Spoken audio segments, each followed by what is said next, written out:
దర్శించండి అయ్యా. యేసు క్రీస్తు నిజమైన రక్షకుడని ఈ లోకానికి పంపించిన దేవుడువని, ఈ లోకానికి వచ్చిన దేవుడువని అనేకులు విశ్వసించేలాగా సహాయము దయచేయండి.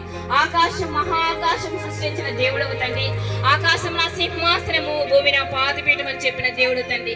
నీ రక్తం చేత తండ్రి, దైవజనుడు చెప్పినట్టుగా ఎడ్ల యొక్కయో మేకల యొక్కయో కోడ్ల యొక్కయో రక్తం వల్ల మన పాపం పోదు, కానీ ఒక నిర్దోషమైనది నిష్కలంకమైనది గొర్రె పిల్లలాగా ఈ లోకానికి వచ్చి తండ్రి 33 సంవత్సరం ఈ లోకంలో జీవించి అయా తండ్రి మా కోసం బలైన దేవా, మా కోసం చనిపోయి తిరిగి లేచిన దేవుడవు తండ్రి, సృష్టికర్తవి తండ్రి. నువ్వు చెప్పావు అయ్యా, ఇదిగో ప్రభా నేను హృదయం నిలిచి తట్టుచున్నాను, ఎవరైనా తలుపు తీసేయడంలా వారిలోనికి నేను ప్రవేశిస్తానని చెప్పిన గొప్ప దేవుడవు తండ్రి.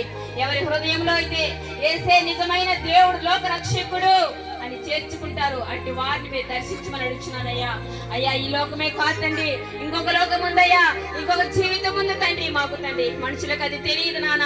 అయ్యా పరలోకానికి మేము వెళ్ళాలి అంటే నీవే మార్గము సత్యము జీవమై ఉన్న మా దేవా.